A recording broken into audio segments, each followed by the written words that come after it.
Okay, this is the second episode of the Serious Squash podcast, and I have with me former head coach at Windsor Squash and Fitness for a long time, former Canadian women's national coach, and is now currently coaching at the Philadelphia Cricket Club. And it's Graeme Williams. So welcome to the podcast, and I look forward to hearing some of your answers about a lot of the different parts of coaching, from juniors to obviously you've worked with some professional players as well. And the first question I probably want to ask everyone who comes on here is, how did you get into coaching and squash in particular? Yeah, that's a great question. My dad was a club player. He played it was a little two-court club, and he was an okay club player. And he used to take me along. I used to sit and have my sandwiches outside while he was playing, and then just jump on court in the dark. It was the light meters. So he'd finish, go and have a shower, go and have his beer, and I'd just be left playing in the dark. And so that's how I started playing. And then just progressed from there, really. And I was an okay junior. I guess my default is it was quite a competitive period in English squash at the time. But I just love playing. I love competing.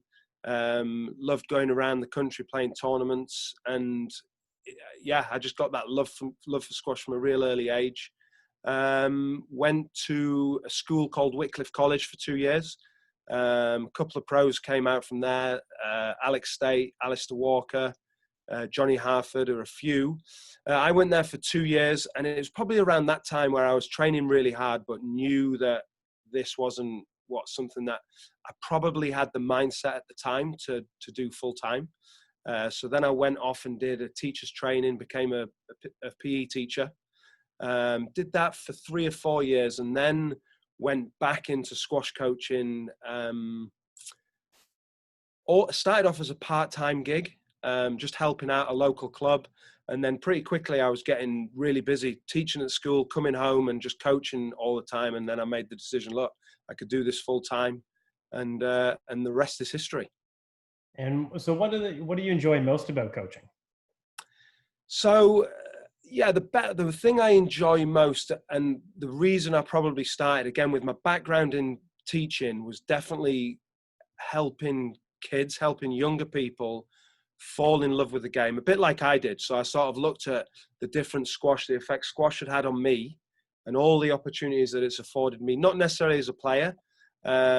When I was growing up, I never had any idea that there were all these possibilities. You know, that it wasn't player or bust. You could be a player, a coach, maybe an administrator. And I just felt that I wanted to give other people the same opportunity that I had, and maybe have a better experience than I had, particularly when I got to that age where a lot of people are thinking it's professional or nothing. So I really enjoy that, to answer that question, enjoy the journey, going on a journey with a young player, and just watching them grow, fall in love, and just seeing where it takes them. Well, it sounds a little familiar to me. Like you kind of wish you had yourself as a resource when you were a kid. Is that now you like to give back and like have that there for people who maybe don't have that support? Yeah, 100%. I would say my motivation was 100%. Like, what would I have liked when I was growing up? And I try and be that person. It's maybe evolved a little bit, because maybe what I thought I needed was wrong. And as I've sort of developed my coaching, I'm like, oh, well, actually, maybe I needed this or I needed that. So, but yeah, I definitely I still want to be somebody to help. And it's adults as well, just reach the potential and just what a great game squash is. And that I don't think you can ever stop learning. So obviously when you went to Windsor, there was only a few kids playing, but like pretty quickly you had this like huge contingent of players and a lot of really strong players. So how did you get so many kids playing and so many they seem like they were really passionate about squash? Yeah, so I mean, it was almost like a perfect storm. I'd done a lot because of my background in teaching. I'd done a lot in England of going into schools, using the gym, setting up squash in the school, and then trying to pull them to a club. So I had this sort of model that had worked like modestly, I'd probably grow programs in England to like 30, 40, maybe 50 kids. And when I got to Windsor, I had a couple of things. I had a load of teachers, one in particular who you've probably heard of, Craig Guthrie, who was at a local school that we had a load of members, and their kids were, and some of our better players were already there. And he was obviously really, so he got me into the school really quickly. And I used to go in there every year for like 6 weeks and just develop and deliver these squash sessions against the wall. The younger kids, and then we'd give them a free trial to come to the club. And I was a little bit, I guess, a little bit naughty in that I would, like, players who I thought were really good or showed like, the right sort of attributes, I'd like almost hand them themselves, say, look, you've won this free trial, and try and make it this really big thing. And it worked. And, they then touch base with the teacher who was in the school. It wouldn't have to come through me. He would then give them all the information. So the school were really helping with getting the players in there. So that was a massive help in terms of getting the numbers through. That then grew to we actually changed it where we do a grade 3 tournament. So I'd go to multiple schools and do 4 weeks in the school, and they'd be playing, there was very little coaching, just playing these little modified games against the walls in like lunch times and after schools. And the top 4, I think it was top 4 boys, top 4 girls, it was this like, oh, you've won this trip to Windsor Squash and Fitness to play in this, and we'd just make it whatever. But it got them in, and it got the parents there, and we'd like put on, like, we'd do food and stuff like that. And the members in Windsor were so supportive, all this sort of stuff, that donate pizzas, and it just created this really nice vibe. Well, yeah, I mean, you could tell, like, yeah, it definitely, you notice that in the tournaments.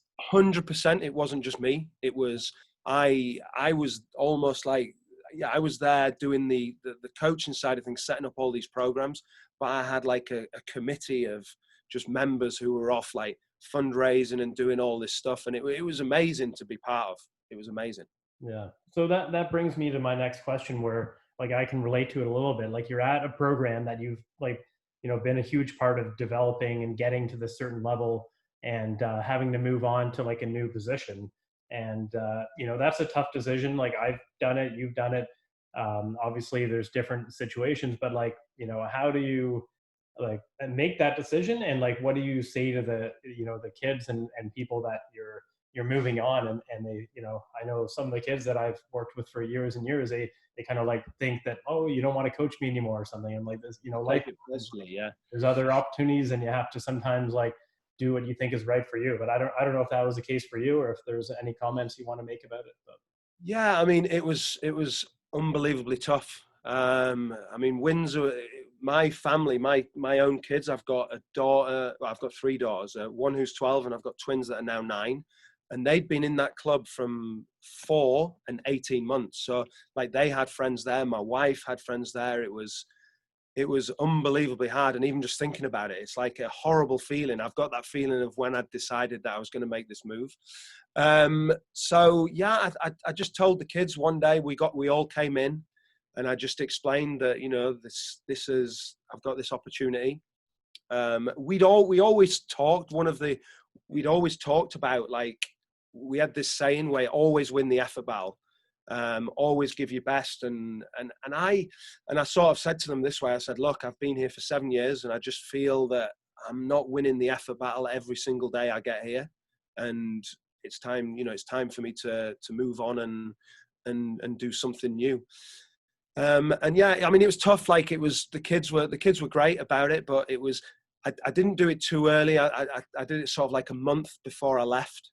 It was around the summer, so we just decided that we were going to have a month of real hard work and real good fun, and make sure we went out in a really positive way. And we sort of came up with some guidelines of some certain things that they were going to continue for the next generation coming through. So what is it to be a Windsor player? We had these things that it is important to them to be part of Windsor, and their job is to sort of make sure whoever comes in, they monitor those and keep everyone on track.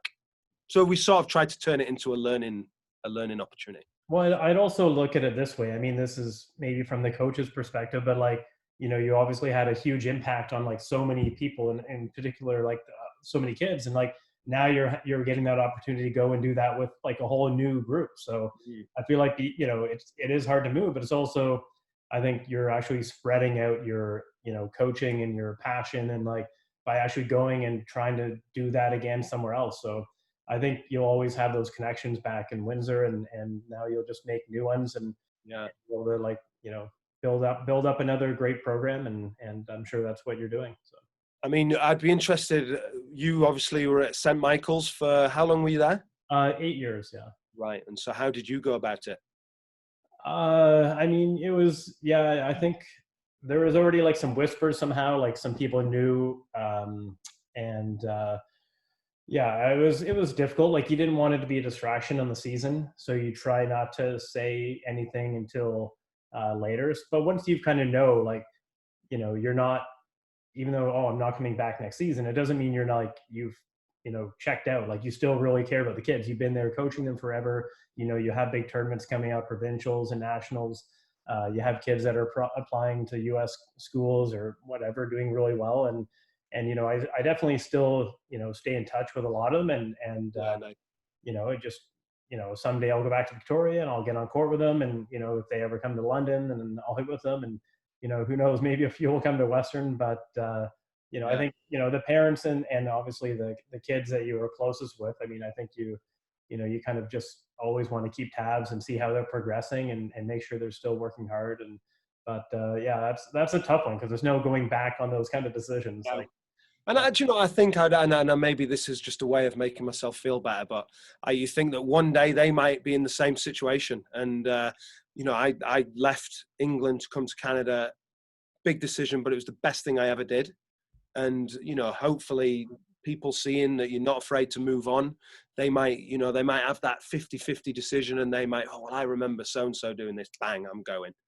yeah. So I'd like to talk a little bit about the England versus Canada versus the US. And not a lot of coaches have done, coaching in all three places. I mean, you had that experience. So what do you think is like the biggest difference in either the coaching or the styles that you see, or how programs are run? Yeah, that is a great question, and something that I mean, I don't, I do, and I don't. I don't think about it that much, but I do catch myself sometimes thinking, well, yeah, this is the same, this is different. And I think if I start in England, and you probably see it with the players, like a lot of structure, like technically very, like the coach, as a coach going through it, lots of technical information, which was, I think, was good. It was good for me to have that. I feel that, everybody's got their own views on technique and stuff like that, but I feel that just going through that experience was good for me to either accept or disagree with some stuff, but it was very, very structured. And I think I was trying to think why, and I think there's two reasons. One, the kids in England get so many matches, like they've got the league system, so they get to play a lot. They get lots of live match play experiences against good players. So a coaching session, maybe they don't need, as they've got a lot of reference points to reference back, and, well, I need to be able to be better at doing this. And so you can spend like 45 minutes just doing some really slow, one-dimensional practice, but knowing that the majority of my week isn't like that. The majority of my week, I've got lots of matches against good players. Like in the leagues, I was thinking about players that I played growing up. I had Peter Marshall, who I'd play. He was on the way down, but just the experience of playing somebody like that. You have so many ex-pros just playing in who been really good players playing in the league system. So you're learning a lot in game. So maybe that there's then an argument that, well, for my individual lesson of the week, maybe it doesn't need to be as broad because I'm getting a lot of that. Yeah. The second reason being is I think that is also just the English culture. I was having a conversation with a guy called Rick Shuttleworth, who's a skill acquisition. He worked for England Rugby.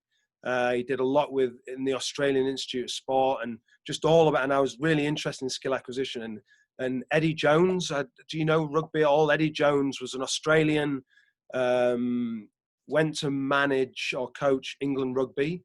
And his mantra to all of his coaches is, don't coach like an Englishman. Stop coaching like an Englishman. So basically, don't just keep doing stuff. Once they've got it, move it on. Once they've got something, make it chaotic. And I think so there's this English way where we're very drilled, it's a cultural thing. So I think they're the two main reasons.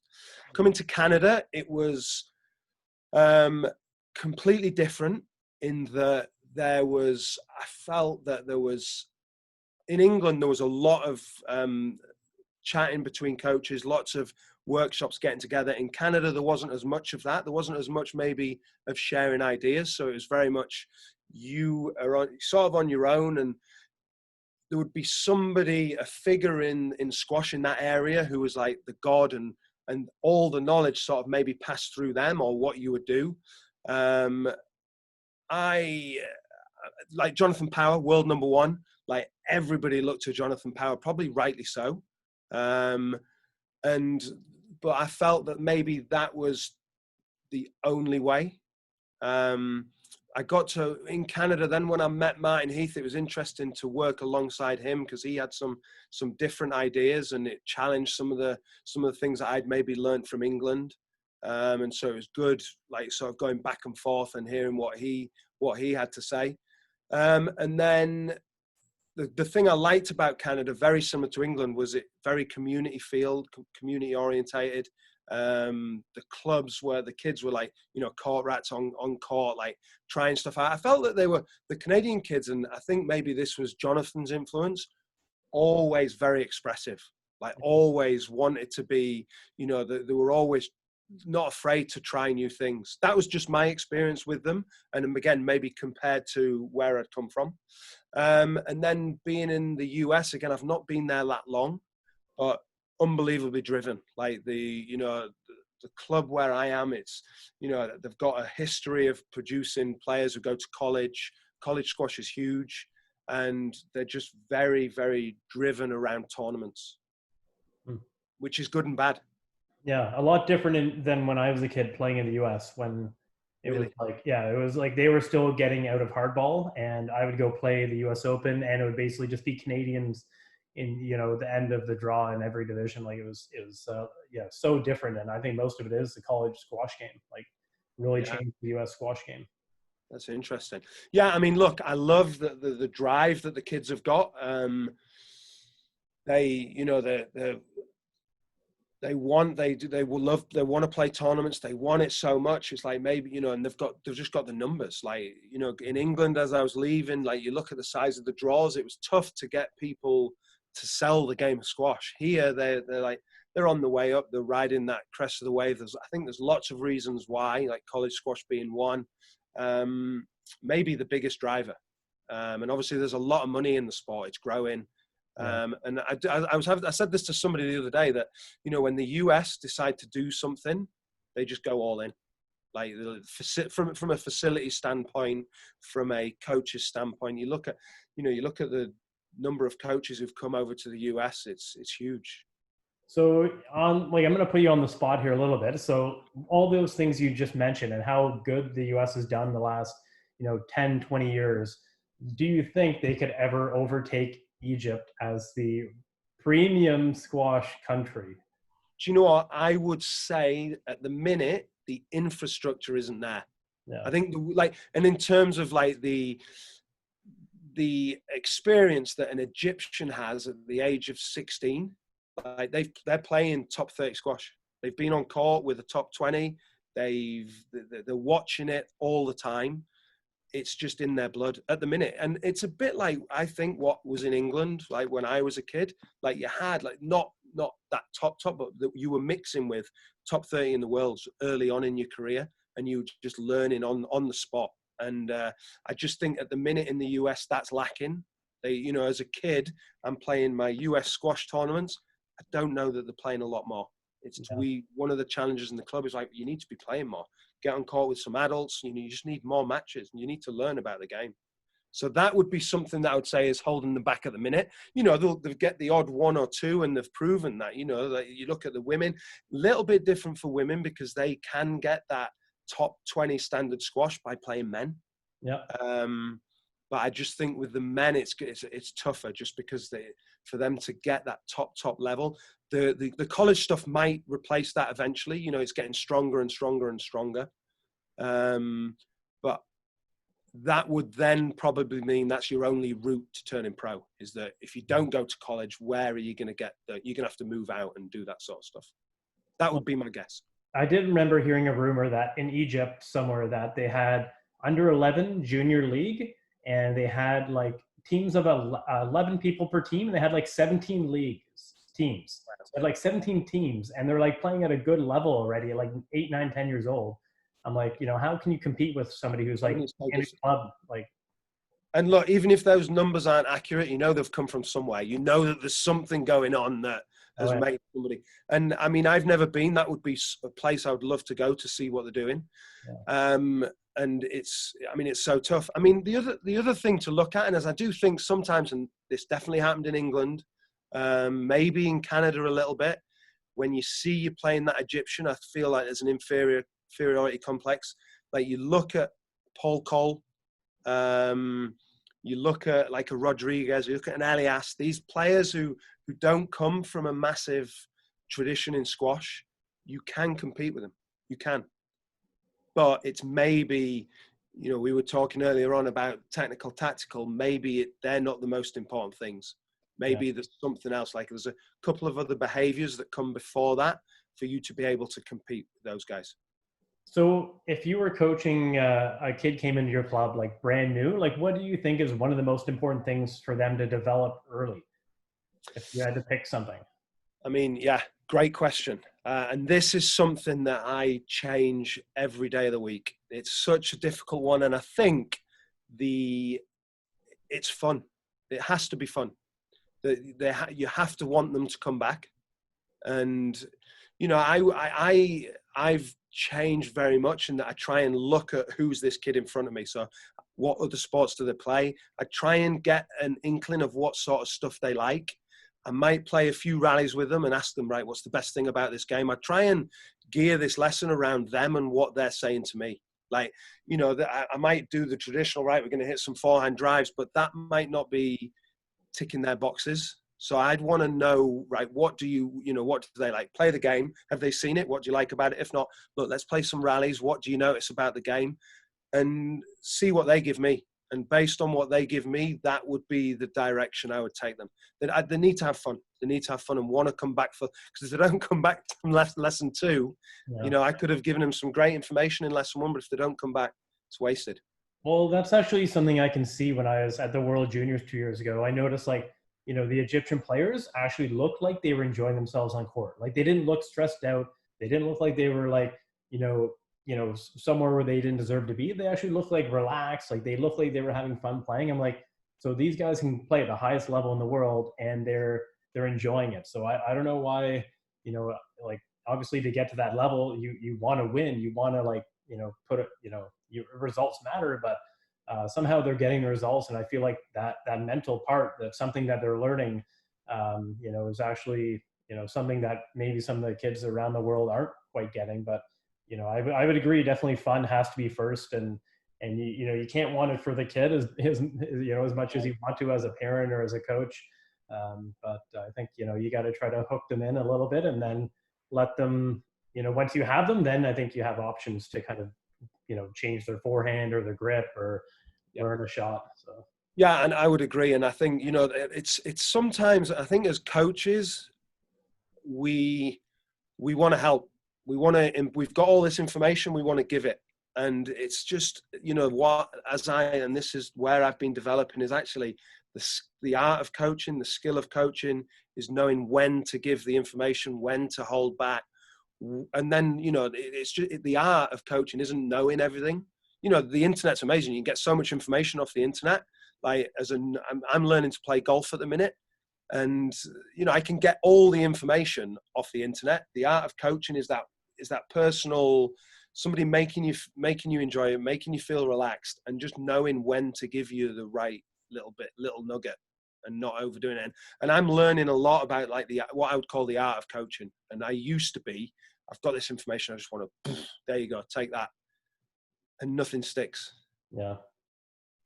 And everyone's so different, right? So you have to be able to change it depending on who you're working with. And then if you're working with a group, how do you still make it interesting and fun for, you know, the people who maybe aren't too good at that area that you're working on that day, or the people who are a lot more advanced. So I think that's, you know, there's different tricks you need to have if you're doing groups and individuals and different mixings of groups. So.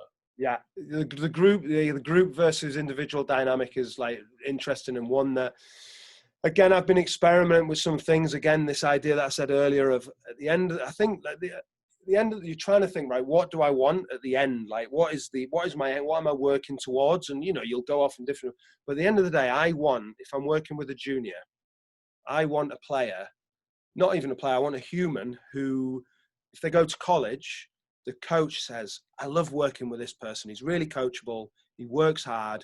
He asks really good questions. He helps other people when he sees them struggling.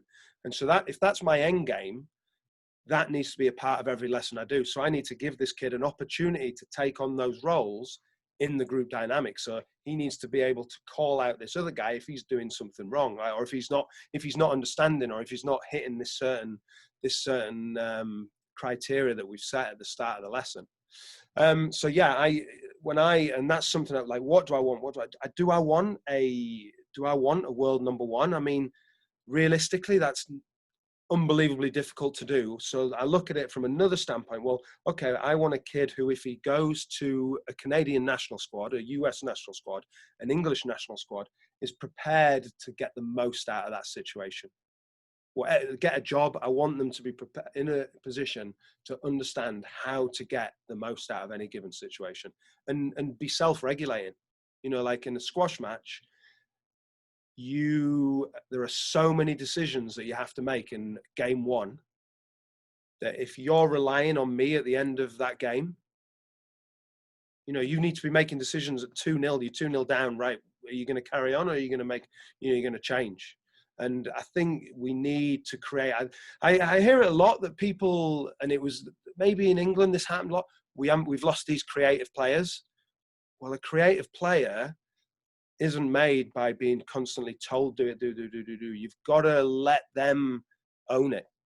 You've got to let them experiment and let them be the driver, and give them the authority and the responsibility and the ability to run parts of the session.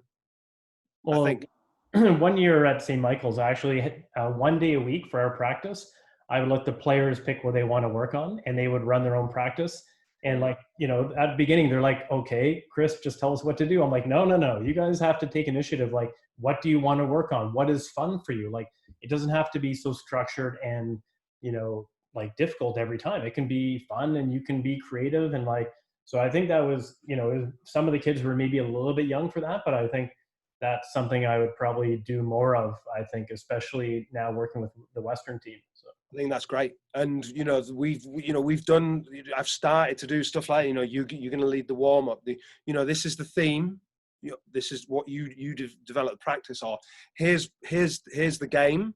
You've then got to progress it. Like, between you, you've got to decide based on what you need, how are you going to progress this? And you know, it'll progress in different ways. And I just, look, structure's good. Like, you know, the nature of squash, like, you know, you look at it 20, 30 years ago, there's still more balls hit to the back. There always will be, I think, because the serve goes to the back. So the rally is starting out in the back of the court with one player in front. I always think there's going to be this deep length exchange that happens. But when you decide to make your move, how you make your move, that's really individualistic. Like, what you see on there is going to be completely different to what I see on that. What you see as an opportunity is going to be completely different to what I see as an opportunity. And I think if you want creative players, which I think everyone who coaches, if you say you can have this self-regulating creative player, they'd be like, yeah, I'll have that. yeah. Or what they'll do is they'll say, oh, I've got this one kid who's really works really hard, really creative, does it all right, and everyone else just doesn't get it. I look at it, well, actually, this kid's just got those skills from somewhere else. You've got to give the other kids those same skills. It's not their fault. They've obviously just not had the experience, and like, you know, you just don't know what's their, you know, are the parents really strict? Don't give them any free. You just don't know what's going on. So the job as a coach, I think, is to create all, you know, there's some difficult individuals, but you can try and influence them. I think that's the word. And as a coach, you're an influencer. You're trying to influence the kids to be how you want them to be. And not all of that is technical and tactical. So how do you kind of foster that kind of creativity in like a group session or something? So so something that I've been playing around with a little bit is games that are of a set. So it's a set game. So let's say it could be back right. It could be just a length game. If I'm hitting open stance before the glass, I can play anything. Like I can do whatever I want. It's a free shot. If it comes off the glass or I'm hitting closed, traditional movement, I've got to just return it deep. So I'm actually looking to, and you can do it the other way around. Like you can only break it up with this. So that would be, you know, one way of doing it. Lots of set games or set patterns, but after a certain shot, you do what you want. Yep. Maybe it's first 5 shots are deep, then it's anything goes. Maybe it's after a boast, you can hit anything. Maybe it's on the volley, you can hit anything. Just a lot of stuff done within games. And if they make a mess of it, that's great. Like, you know, well done. What do you know? I've one of the things this idea of reviewing choices. And so there's the first question you ask somebody is, did you commit to it? Did you commit to that shot? Not did it work? Did you commit to it? Because if they didn't commit to it, there's no point reviewing it. I didn't commit to it. Okay, next time commit to it. If they committed to it, then you can go, okay, was it the right shot? And they might be like, no, it wasn't the right shot. Okay, brilliant. What would be a better shot? Oh, I could have done this. Great. Next time, try and do that. Was it the right shot? Yes. Okay, what do you need to do? Well, maybe it was a technical thing. Maybe it was the target thing. But again, this idea, the technical thing's probably at the end of it. Like if you haven't committed to something, you can have the best technique in the world, but it isn't going to work. Yeah, and you can see that easily when that happens in a shot. It's pretty easy to pick out. Like I said, I'm learning to play golf, and I know when I don't commit to something, yeah. Horrible. Yeah. It's horrible. And it doesn't matter, like my grip, my swing, nothing like that. If I've not committed to what I wanted to do, no good. Well, I think so, yeah, I think the creative, and there's, like I say, I don't want it to be like I just do loads of free stuff, but every session I think there needs to be some free stuff in there. Yeah. Like, and usually what I've gone to do in like a session would start, there's two things I would do at the start. I'd be checking for learning from the last session. So I might just throw a game in there that they think, oh great, we're playing a game here, but I'm actually, have they learned what we were doing from the last week? So let's say, again, we'll take this open stance. We've been working on moving, taking the ball open stance before the glass. Next lesson, right, we're going to play and I'm just watching, is that happening? Because if that's happening, the last session was a good one. If that's not happening, then we need to go over it. I've not communicated well enough, or they've not understood. So then the start of that session then helps me with the rest of it, rather than going in there with, well, I'm going to do this, this, and this. And I think by me being creative and not too structured, I think that helps. That helps. There is a time and a place that I'll be like, you know, right, we're just going to hit targets until you've done this. Then you can't move on until you've done this. But I just feel that if I look, what sort of player do I want? I want a creative player, somebody who can do different things. So if I don't allow that in a session, then I can't complain when that doesn't happen. Yeah. Well, I think that's a good philosophy. And I think actually some of the best practices I've ever run, I had something planned, but all of a sudden one thing led to something else. And then you totally changed it up on the fly because you see what's working and, you know, what maybe where you should go with it instead of where you were planning to go. So I think that's hard when you want to kind of plan your practices and, you know, oh, I want to work on this and click this and check that. And But then, I think that's experience, knowing when to run with something else if you feel like something's really working that day for the group. Okay, and that's the art of coaching. We Yes. were talking about the coaching qualifications. You don't learn that from Yeah. those. You learn Yeah. like the X's and O's. And I mean, I've seen your stuff on social media, Chris. You are creative. You are 100% creative, and I think it's great. Yeah. Like as a junior growing up, I had the mindset that's not me. And look, well-meaning parents. Whenever I hit a drop in a game in a tournament, I just felt the eyes in the back of my head, and I'd be like, "Don't look, don't look," and I just couldn't resist. I'd have a little look, and my dad would be like this, and the advice: "Don't hit drops. What are you doing? Don't hit drops. You can't hit them." And we joke about it now, but there's as a young kid, and I always tell this story to parents who are trying to say to me, tell them not to do it. But in a math, if you're struggling something in maths, you can't write to the teacher, do you know what? Graham's just not going to do algebra. He's no good at it. Just let him stick to his times table. But I would have loved to have somebody who encouraged me to be a little bit more creative. Well, I remember a few years ago, I was coaching this girl, and she's in the finals of a big tournament. And first game was kind of nervous, made a lot of mistakes. And I'm sitting there, I'm like, she could win without playing any drops. But I'm like, if I tell her just hit length, I'm like, this is exactly what's going to happen. Like all of a sudden, she's going to become one-dimensional. She's never going to actually develop that part of her game. So she came out, and it was the same thing you were saying. Like, just if it's there, commit to it, go for that shot, and that's a great shot for you. Just missed a few, but you're going to make them in the next game. And then she turned it around. But I think it seems such a small thing, but I think it can really create a different pathway for your development. 100%. And I think that's great that you do that, because there'll be people out there who'd be, no, just thump it deep, thump it deep, thump it deep. And I think I was chatting to Chris Robertson, who when he was the England national coach, and he explained it, and it made so much sense to me. He said players, and he's talking about the top end players, in pressure situations, they revert to how they've had most success. So he said the Egyptians, that they've had so much success playing a certain way, that big points, well, this is what I'm going to do. I'm still going to be proactive. Whereas, that example you've just given, if you revert, well, I don't really trust myself. I have more success when I hit it deep. I won that tournament when Chris told me to just hit it deep. So in this pressure situation, I'm going to revert back to that. So I definitely think you've done the right thing there. Well, I think, and a lot of people too, I'm sure you found this, like when they start struggling, they're like, oh, I'll just start to hit the ball harder. And then they tire themselves out. They just overswing everything. And, I think it's a downward spiral pretty quickly. Yeah.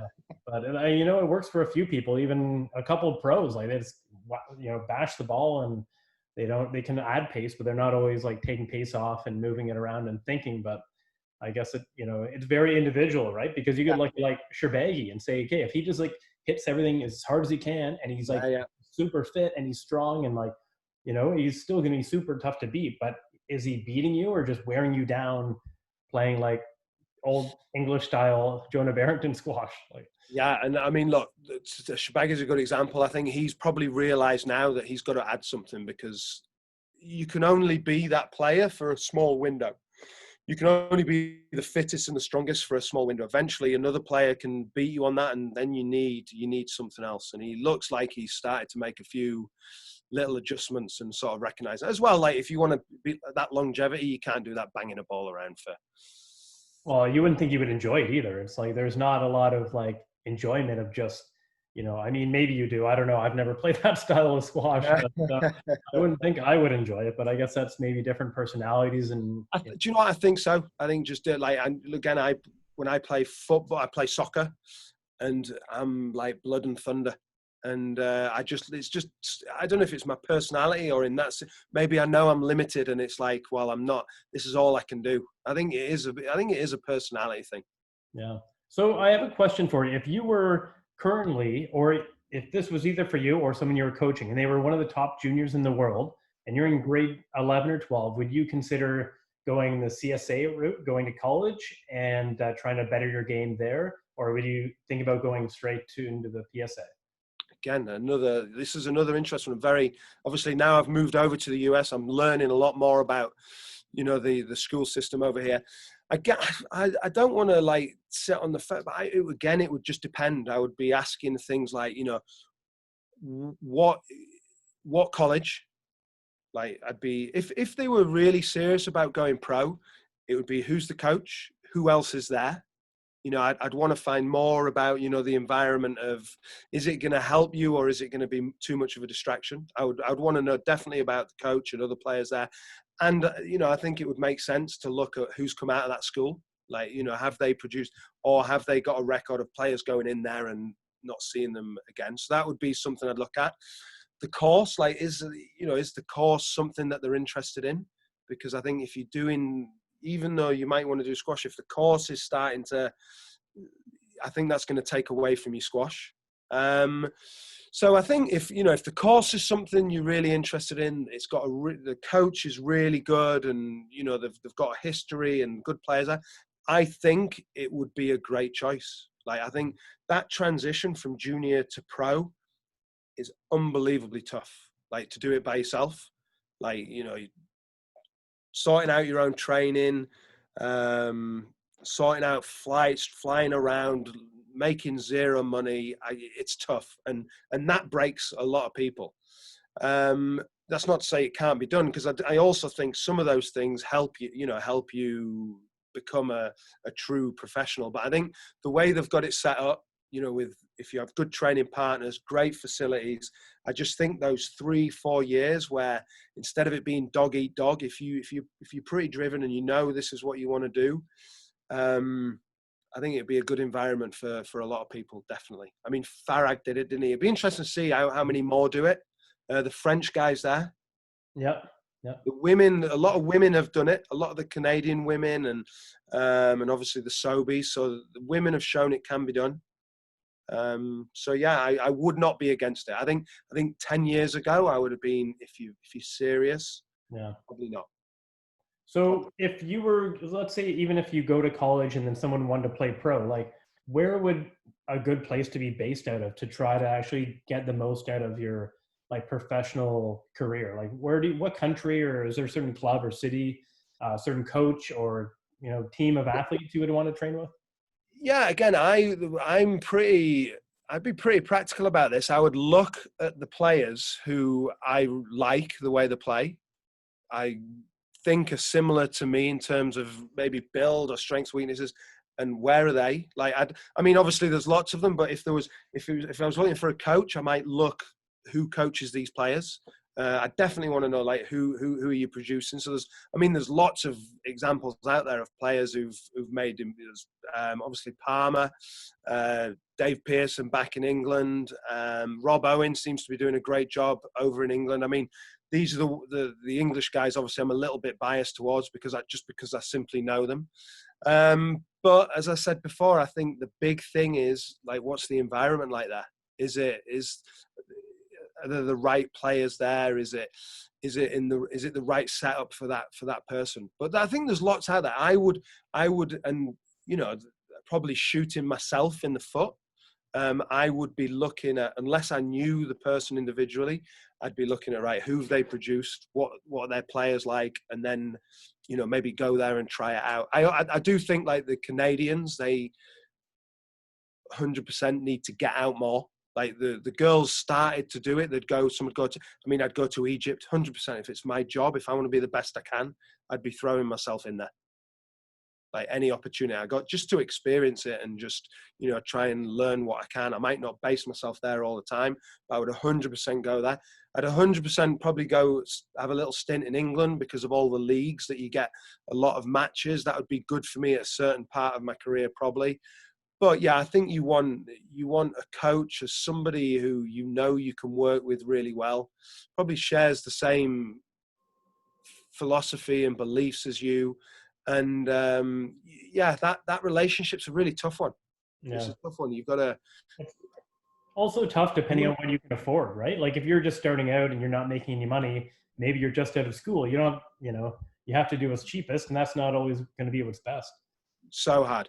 And I think, like if you were in that situation in Again, this was one of the struggles in Canada. What does that person do? And it's so hard. It's so hard. I think you would try and find, I don't know, like, I mean, being in Windsor, Toronto was always a little hub where you could go and hit with, you know, there's a ceiling, like maybe top 100 players.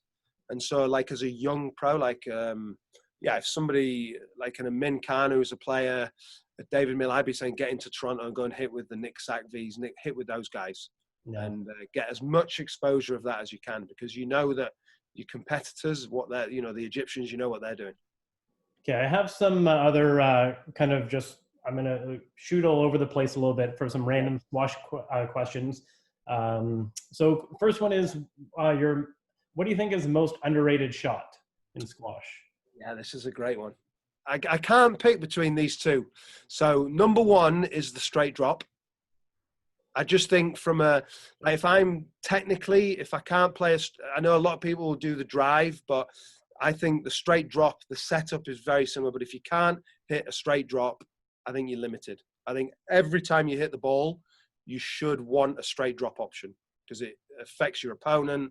You have to hit it sometimes, but you might be hitting a drive, but you've got to have that straight drop. So I think that's really underrated, simply because I think people revert to the drive as a bog standard. I mean, and I get it, like the drop isn't great. The ball gets cold after a while. The drive's nice. The coach can just stand there. So I understand why, but the straight drop would be one, and the serve would be another one.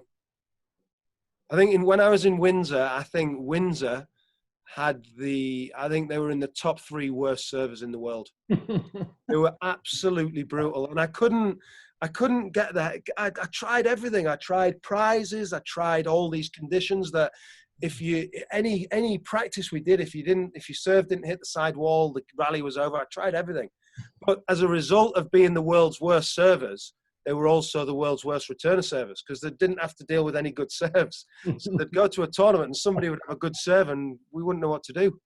Well, it's amazing. Even at a high level, like I remember girls under 17, 19, I was coaching one of the top girls, and like she'd have a great lob serve, like Brooke Herring, and she'd get like an ace once a game just from having an amazing lob serve. And she's lefty, but it's, I agree with that one. And I've told a few, really good players, like that's something, like don't just put it in play. Like I think James Flynn, like, I saw him play the Worlds, and it was just, that's, I think, one of the best things. He has like a very good routine, so he's very focused, and he just moves the ball around, so it's so uncomfortable. Like, you don't know where it's coming. And I think it shows he's really engaged and focused when he's playing. And I think that's a great point. Like, somebody who has a good serve, it just says a lot about the mindset and where they're at.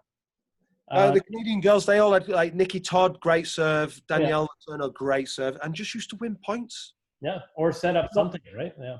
If not with that one, they were on the front foot from that. I'd much rather be on the front foot with my first shot than on the back foot. So do you have a favorite drill you would do when you're teaching? Again, this changes around. I would say that my favorite thing, because I've said my favorite or underrated shot is a straight drop, I'm going to say my favorite drill that I do one-on-one is me hitting anywhere, you are just hitting straight drops. And I'm like ram. So you're playing defensive drops, you're playing attacking drops, you're playing just a drop when I wouldn't really play a drop here, but I think it puts your movement under a little bit more pressure. Like, your movement, you can get into a less perfect position and still hit a straight drive if you any lack of balance or feel or anything when you're playing a straight drop, you've had it. And then I'll build things around that. So I might give them a boast if they need it, and nothing happens if they boast it. Yeah. But that would probably be because I've said straight drop, I've probably got to stay that. Yeah. But in terms of in group stuff, like, I just love games where they're making decisions. Any open game. I like taking a closed game and opening it up. I guess the North American change has had breath of fresh air for your English coaching. There you go. So are there any changes you'd like to see happen in squash that you think could make the sport better? Like, it could be any rule, court dimensions, any, like the balls, like anything. Yeah, again, I think, and this is something that in this lockdown, I've been watching and listening to a lot of coaching, rugby coaching, and they have got this mantra. It's the England rugby, and I think it's the under 23. I don't know what age group they are, but they're like really good. I think they won the World Cup, and they've got this thing where they're always trying to guess what the next rule change is going to be and what effect. So they're trying to like guess it, and they're like, how would we practice for this? So they almost practice with these rule changes that I think might happen. So I just think that, I mean, I've probably spent all this time saying that, yeah, I like being creative, The game, I love the game as it is. I'm a bit of a traditionalist when it comes to the game. I could see it going best of 3. And I can see why for some tournaments they would do that. I would hate it. I would hate if it went best of 3, because it takes away what I loved when I started playing squash. If I go right back then, I loved that it could become a physical, I could beat somebody who I had no right beating. And I love that. And I wouldn't want to see that go. The only reason I could see that happening is because of the lack of rest. They need to run tournaments over 2 weeks like they do in tennis, but I just don't think that's going to happen. So I think what will happen is best of 3. And you know what? I think squash does need it. It's not great when the final is one-sided. So we need as much exposure as we can get. Well, what do you think about the idea of doing like 2 out of 3 for maybe junior tournaments where they play 5 matches in a 1 weekend, and then for the pros they can do 1 match a day, or they even have a lot of pro tournaments where they have like rest days in between at the beginning because they split the draw. So maybe they can keep 3 out of 5 for the pros, and then, you know, for the adults, right? Like even at our age, like going to play the Masters tournament, if you're not like playing a lot, which is hard to do when you're coaching, you're not training a lot, like playing best of 5 and then maybe having to play again that day is just like, it's not normal, right? And and I get that. I think this is where the trying to get kids or anybody to not use the double yellow dot. You want to get them to use like a different ball. Everyone wants to do what the pros are doing, and I think like I think of all these changes, and I would never want the pro game to be too far from what I want everyone to be experiencing that. And so I think some events being 3 out of 5, but if we're doing club champs, I want the club champ to be the best player over best of 5.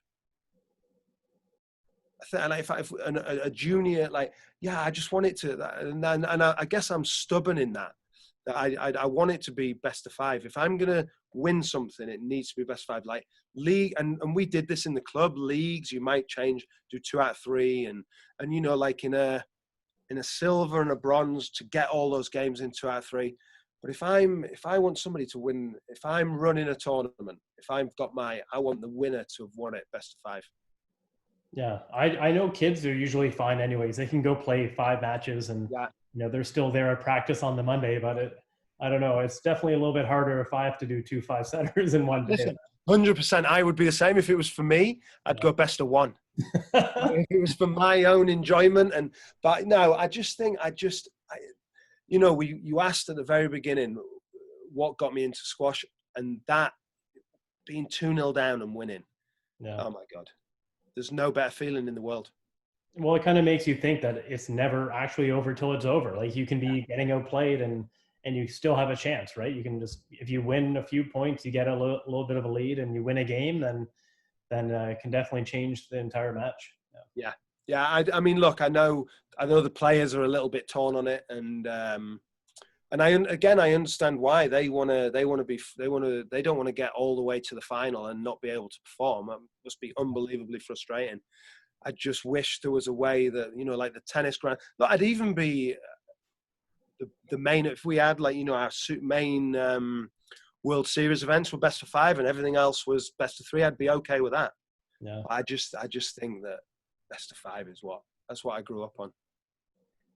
Okay, so I just have a couple quick technical questions for you, and then I know it's already been pretty long, but I'm pretty curious about these questions. So first one is, at what point should you stop trying to improve your technique, if ever?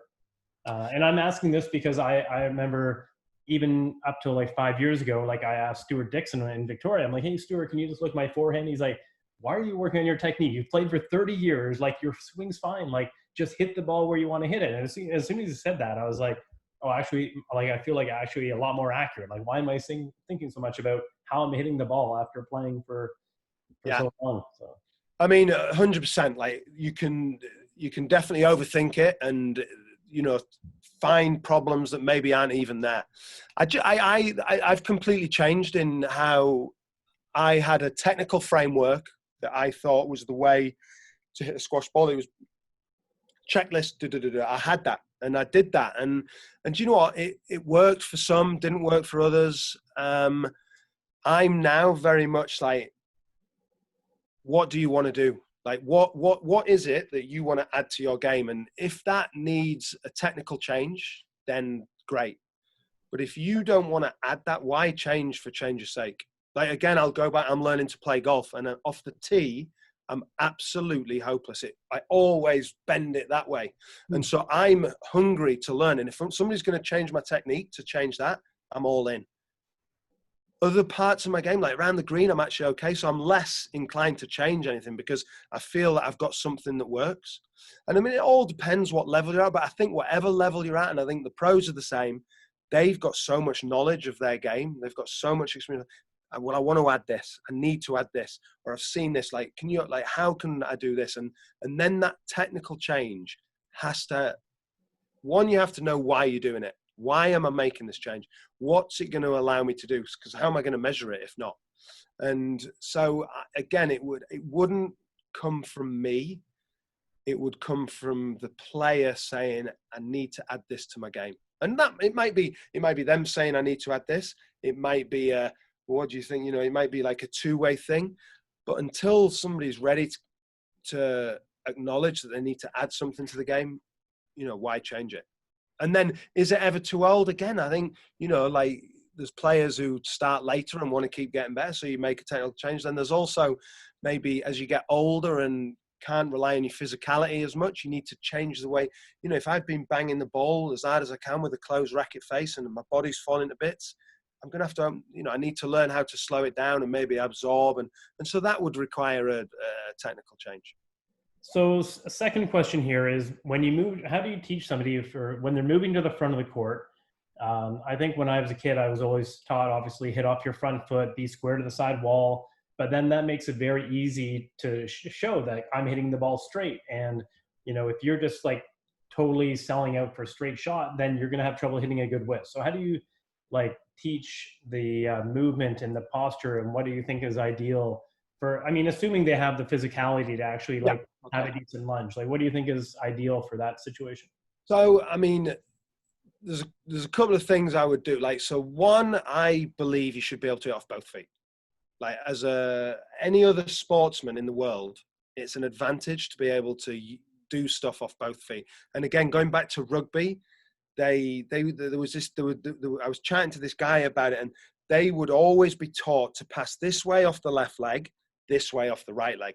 And what they worked out was it's predictable for the defense line. They would just know what's coming. So they then got them doing it the other way around. So you had to pass this way off the wrong leg.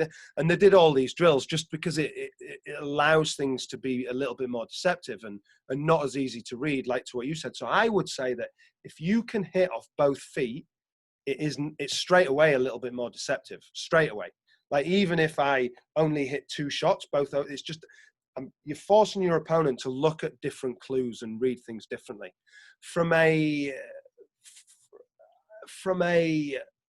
A lot of it depends on, if I was just from a solely moving standpoint, the advantages for me being open are that I'm nearer to the tee.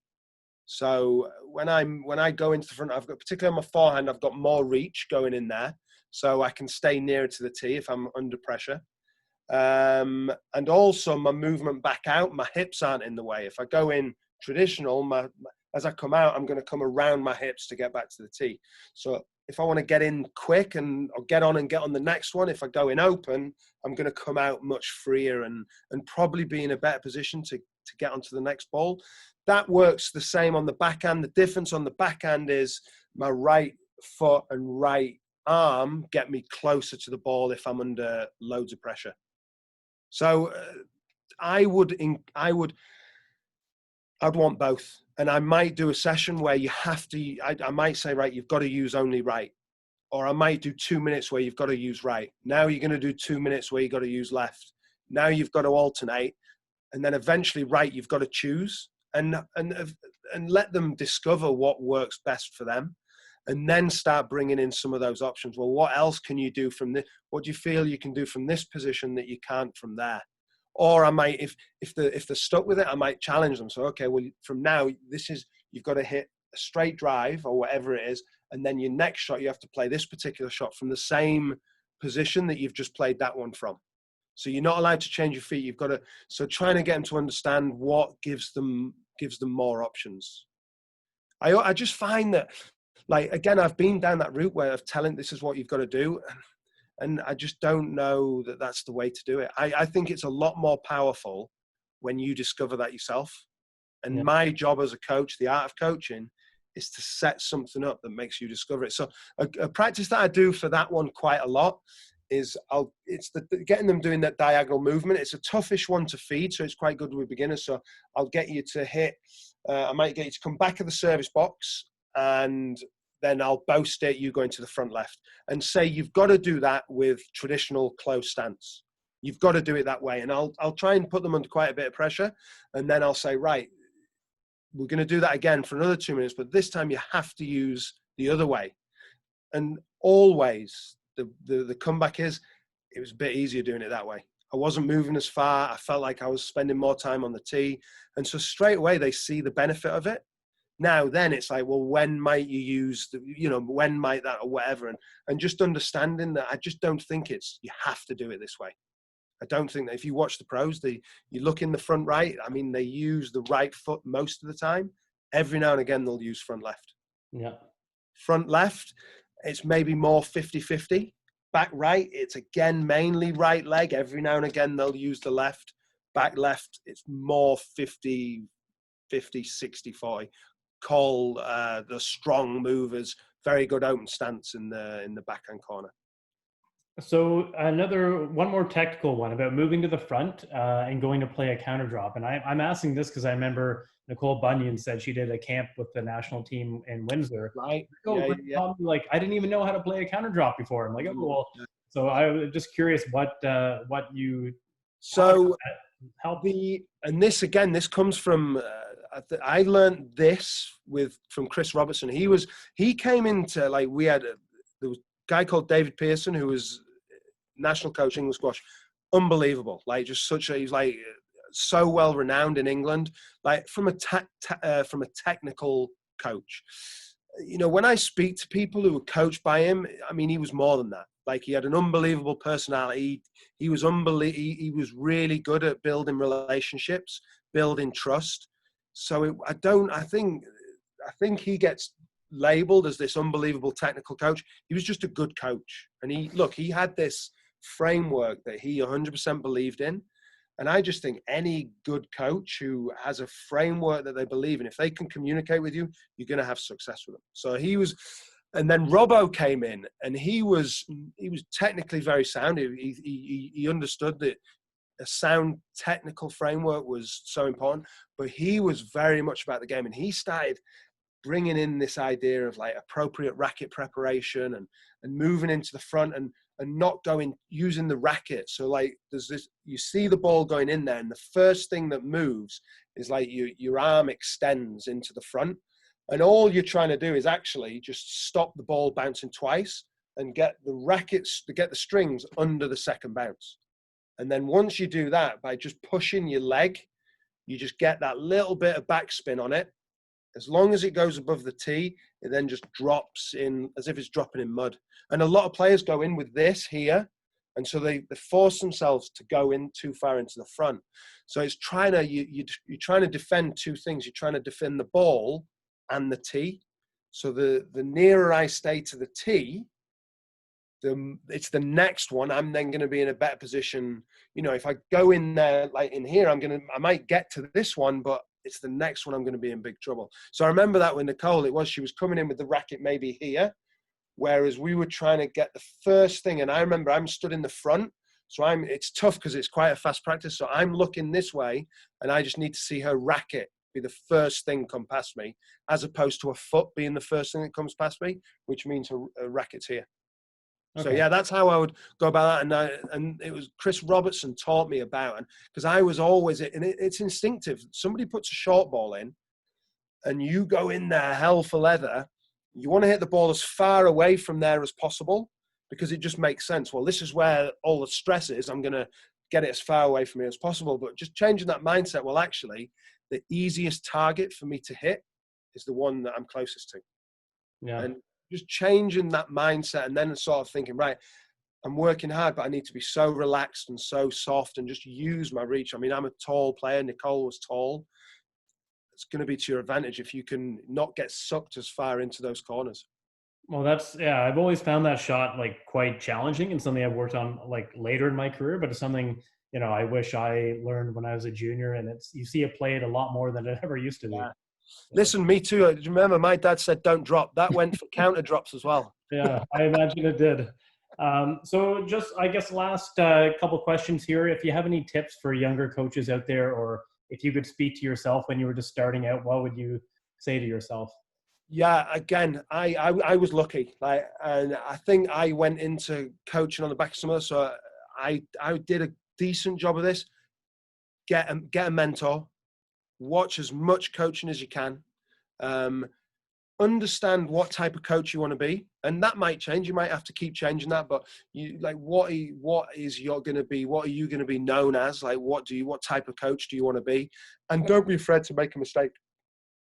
You got to be creative. I've done so many sessions that just have not worked, but I don't know that the players know that. I just know that I've not got out of that what I wanted, and I'll never do that again, or I'll tinker with it.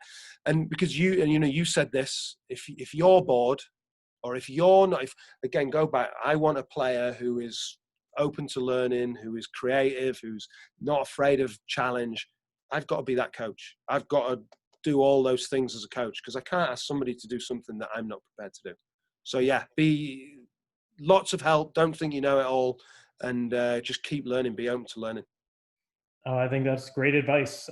So one more, about what would you say if you have any tips about dealing with injuries as you're a coach and, getting a bit older and you're on court all the time, and, how do you keep your body Okay, so this is for me. How do I avoid it? Right. So, I went through a phase where I got really frustrated, where it was probably, I think, from the age of 37 to 38. I always felt like I was 37 and I felt like I was in pretty good shape. And then I turned 38, and that year aged me 5 years. I reckon I aged, and I started getting really frustrated, stopped enjoying playing, because the day after I couldn't perform how I wanted to. The day after, 2 days after, it just took me forever to recover from a tough game. So I started getting some personal training and thought, right, I'm going to invest in getting myself stronger and fitter. And that had that helped. It took a while, but that did wonders for me. I got myself in really good shape, and I started feeling that I could, although I play differently, but I felt like I was strong, probably stronger than I'd ever been. Not as quick, maybe not as, couldn't go as long as I could, but I felt really, really strong. And but it's the habit of doing it. And one thing that happened when I moved was I was doing it with a group, so I lost that. And so for the last 12 months, I've done nothing. And again, these same niggles have started coming back. So actually, this is week one. I started on Saturday, so it's not where I've set myself a challenge, and it started with a pretty simple one. I've got to do 100 push-ups a day, and it's just to get me going. 1 push-ups I can do anywhere; it's easy. And the idea, so I've actually done, and I don't have to do them all at once. I've just got to do them within a 24-hour period. So I've done that for 3 days, and the plan is every week I'm going to add something. So I think next week it's going to be some lunges, and you've just got to do it. And I struggle with finding the time. And I was having an argument with my wife, because she's very regimented, and I'm not like that. I don't want to have to do it at 5 o'clock. I want to do, 1 o'clock I can do it here. So I've tried to create this thing that's quite flexible, which suits me. And I'm just going to see where it grows. But you have to do it. Like, squash is a brutal sport. Yeah. And that's why we love it.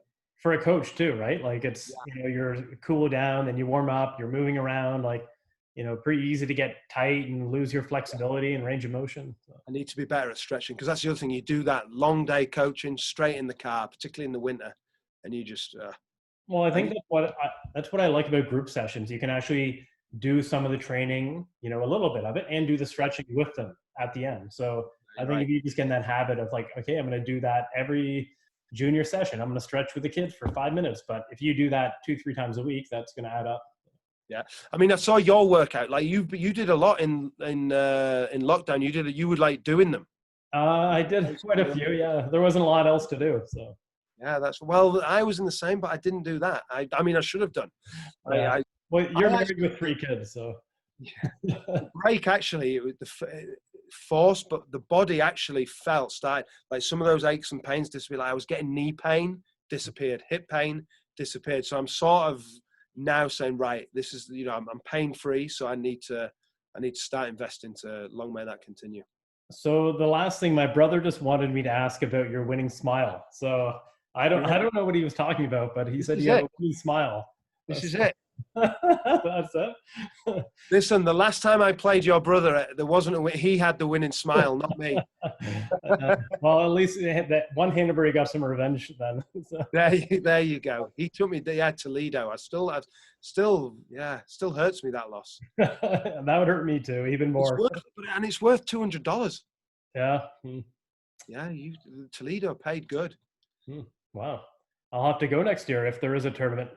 If that is one to go to. Now you're in London, that is 100% one to go to. I've heard that and the DAC are both really good. Yeah.